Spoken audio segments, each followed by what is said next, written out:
وہ خود بھی پریشان تھے کہ چونکہ ایک ہسٹری تھی کہ ہاتھ نہ ملانے کی، تو ان کے نزدیک یہ تھا کہ یار یہ کیا آکورڈ مومنٹ آنے والا ہے.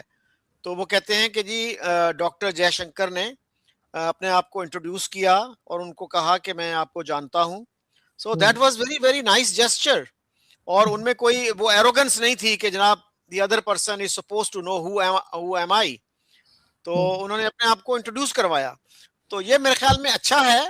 اور ہمارے جو وزیر ہیں، ایک وزیر نے بڑا irresponsible سا بیان دیا کہ جی یہ منافقت کا مسافہ ہے. میرا خیال ہے اس طرح کی جو چیزیں ہیں ان کو اوائڈ کرنا چاہیے. اسی طرح کے بیانات جو ہیں عمران خان کی کیبنٹ کے ایک بندے نے بھی دیے تھے کہ جب پرائم منسٹر مودی نے گڈ وشز بھجوائیں پرائم منسٹر عمران خان کو جب ان کو کووڈ ہوا تھا، تو اس نے کہا تھا جی ہمیں پرائم منسٹر مودی کی گڈ وشز کی ضرورت نہیں ہے. That was very in diplomatic. تو ہمارے جو وزیر ہیں ان کی میرے خیال میں ڈپلومیسی میں کچھ نہ کچھ ٹریننگ کی ضرورت ہے. And they should think before they speak. بالکل ایسا ہی ہے سر. اور یقیناً چاہے کچھ عرصے کے بعد ہو یا کچھ بھی ہو، اگر اس طرح سے کوئی آ کر ملتا ہے اور کہیں سے بھی ہلکی سی بھی امید بنتی ہے کہ ہندوستان پاکستان کے ٹرمز تھوڑے سے بہتر ہو سکتے ہیں، تو بالکل اس کو ویلکم ہی کرنا چاہیے. کیا دیکھ رہے ہیں سر آپ کو یہ جو نیا سال شروع ہوا ہے، افغانستان بارڈر پہ ٹینشن ہے، بھارت کے ساتھ بھی تھوڑی بہت ٹینشن تو اس وقت بھی چل رہی ہے، ایران کی طرف سے بھی عجیب عجیب سی خبریں آ رہی ہیں. آپ کو لگتا ہے کہ پاکستان کے لیے یہ سال ٹف رہے گا، یا آپ کو لگ رہا ہے کہ کچھ تھوڑا بہت بہتری آئے گی؟ ٹف تو لگ رہا ہے، لیکن اس کے ساتھ امید بھی ہے کہ جو پاکستان کے جو فرینڈز ہیں جن کے انڈیا سے بھی اچھے تعلقات ہیں یا افغانستان سے اچھے تعلقات ہیں، جیسے قطر ہے، تو ان کو اگر کوئی رول ادا کرے، میرے خیال میں کوئی اچھی خبر آ سکتی ہے. سعودی عربیہ سے میں ایکسپیکٹ کرتا ہوں کہ وہ کچھ رول ادا کریں، کیونکہ جب انڈیا پاکستان کی ٹینشن ہوتی ہے تو سعودی عربیہ کے لیے بھی مشکل پیدا ہو جاتی ہے کہ ہم بیان دیں نہ دیں، کیا بیان دیں. ایک بیان دیں گے تو اس سے انڈیا ناراض ہوگا، دوسرا بیان دیں گے تو پاکستان ناراض ہوگا. تو یہ جو چیزیں ہیں ان کو اس کو پری ایمپٹ کرنا چاہیے میرے خیال میں، کہ ان کا جو امن ہے وہ پورے خطے کے لیے اچھا ہے، مڈل ایسٹ کے لیے اچھا ہے، سعودی عرب اور یو اے ای اور قطر کے لیے اچھا ہے. تو پیس کس کے لیے اچھا نہیں ہے؟ تو I think it suits everybody. اور ابھی آپ نے جیسے ذکر کیا ایاز صادق صاحب کی جو میٹنگ ہوئی ڈاکٹر جے شنکر سے، اس کا کریڈٹ ایک طرح سے وہاں کے جو چیف ایڈوائزر ہیں ڈاکٹر یونس نے لیا. انہوں نے سب سے پہلے ٹویٹ کیا وہ کہ بھئی ہماری سرزمین پہ یہ ایک طرح کا جو تھو ہے، ریلیشنز میں تھوڑی سی بہتری آئی ہے، اس کا کریڈٹ ہمیں جاتا ہے. تو یہ میرے خیال میں اچھی ڈیولپمنٹ ہے، اس پہ بلڈ آن کرنا چاہیے. اور ہمارے جو ہیں جو پیس لونگ سیکشنز ہیں ان کو اس میں رول ادا کرنا چاہیے. ایک نام جو میرے ذہن میں آتا ہے وہ محمود دورانی صاحب کا ہے، میجر جنرل محمود دورانی، جو نیشنل سیکورٹی ایڈوائزر بھی رہے اور اس سے پہلے امریکہ میں ایمبیسڈر رہے، اور انڈیا میں بھی ان کو اچھے لفظوں سے ان کو یاد کیا جاتا ہے. ان کو جنرل شانتی بھی کہتے ہیں لوگ.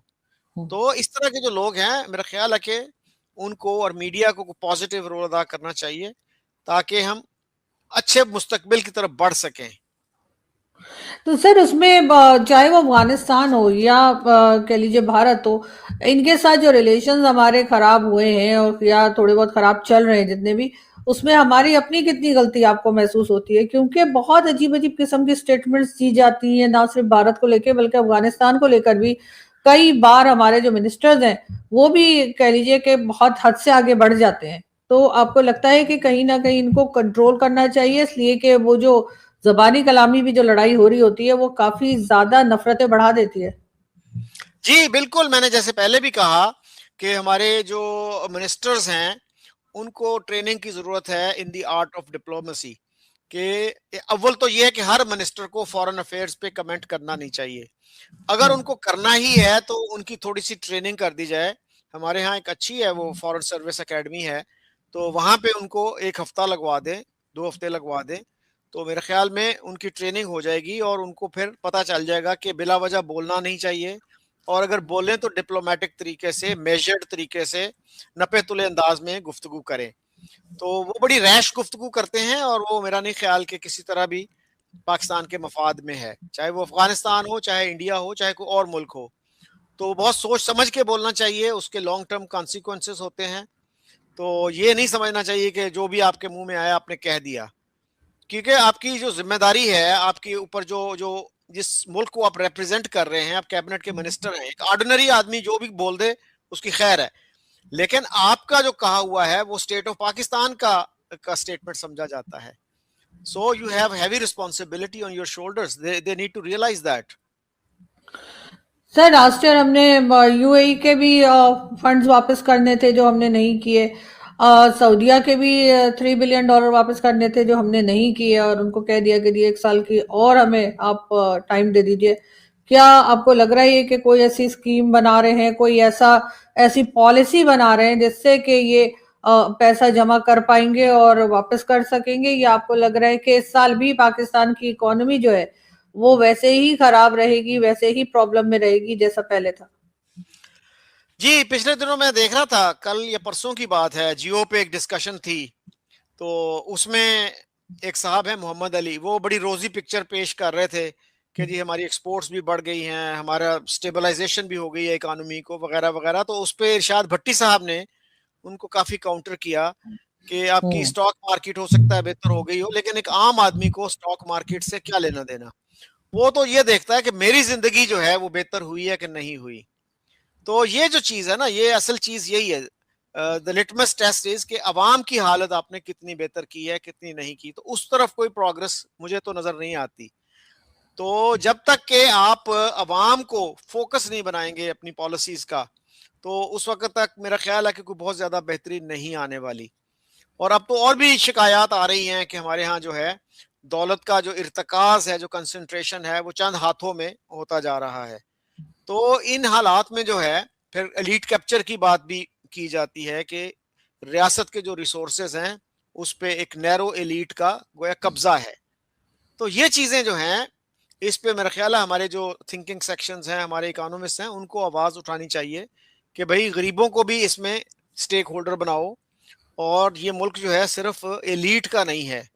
عوام کو اگر آپ ریلیف نہیں دیں گے تو لانگ ٹرم میں اس کا نقصان ہوگا، وہ لاوا کسی وقت بھی پھر پھٹ سکتا ہے. دوستو، بھارت کے ودیش منتری ایس جے شنکر صاحب اور پاکستان نیشنل اسمبلی کے اسپیکر ایاز صادق جیسے ہی دونوں کی ایک جھلک اور ایک اوپچارک ہینڈ شیک کیمرے میں قید ہوتی ہے تو پاکستان کا جو میڈیا ہے اور سوشل میڈیا پوری طرح سے ہل جاتا ہے. اینکر چلانے لگ جاتے ہیں کہ بھارت پگھل گیا، ڈپلومیسی کی جیت ہو گئی، مودی سرکار بیک فٹ پر ہے. لیکن سوال یہ ہے کہ کیا واقعی ایسا ہے؟ سچ یہ ہے کہ کوئی دوستی کی شروعات نہیں ہوئی، یہ کوئی سیکرٹ ڈیل نہیں تھی، اور نہ ہی بھارت کی نیتی میں کوئی بدلاؤ ہوا تھا. یہ صرف ایک ڈپلومیٹک پروٹوکول تھا جو انترراشٹریہ منچ پر اوپچارک ششٹاچار کے طور پر دکھایا گیا. بھارت کا سٹینڈ آج بھی وہی ہے، آتنک اور بات چیت ساتھ ساتھ نہیں چل سکتے. لیکن پاکستان کو کیوں لگا کہ ہاتھ ملتے ہی سب کچھ بدل گیا؟ یہاں تک کہ ایاز صادق کا بھی کہنا تھا تو ایک پل کے لیے وہ بھی تھوڑا سوچ رہے تھے کہ بھائی کیا ہوگا کیا نہیں ہوگا. ٹھیک ہے، لیکن جے شنکر صاحب بہت کلیئر ہیں کہ سامنے ٹھیک ہے بندہ دکھ گیا، کوئی بات نہیں، عزت مان سمان دے دیا. پاکستان آج ڈپلومیٹک تنہائی میں کھڑا ہے، آرتھک حالات خراب ہیں، آتنکواد کے آروپ لگ رہے ہیں، دنیا کا بھروسہ ختم ہو رہا ہے، اور خود پاکستانی مانگ رہے ہیں کہ آتنکواد کے دھیرے دھیرے سب سے زیادہ جو شکار بن رہا ہے وہ اس وقت پاکستان ہے. اب ایسے میں بھارت کی طرف سے ایک سیکنڈ کا نارمل بیوہار نہ انہیں آکسیجن جیسا لگتا ہے. جے شنکر وہی نیتا ہیں، یاد رکھو، جنہوں نے دنیا کے سامنے صاف کہا ہے کہ اگر پاکستان کو شانتی چاہیے تو سب سے پہلے آتنکواد چھوڑنا ہوگا. ہاتھ ملانا کمزوری نہیں ہوتا دوست، کمزوری ہوتی ہے جھوٹے نیریٹو بڑھانا یا گڑھنا. اور پاکستان وہی کر رہا ہے، اپنے لوگوں کو جھوٹی امیدیں بیچ رہا ہے. کہہ رہا ہے کہ دیکھو جے شنکر صاحب نے ہاتھ ملا لیا. سمجھ رہے ہیں؟ تو جب پاکستانی میڈیا کہے کہ بھارت جھک گیا تو بس ایک چیز یاد رکھنا کہ بھارت جھکا نہیں ہے، بھارت کھڑا ہے پورے آتم وشواس کے ساتھ. آپ کیا کہتے ہیں؟ کامنٹ کر کے بتائیں. چینل پر نئے ہیں تو چینل کو سبسکرائب کریں، اس ویڈیو کو لائک کرو، شیئر کریں. جے ہند، جے بھارت.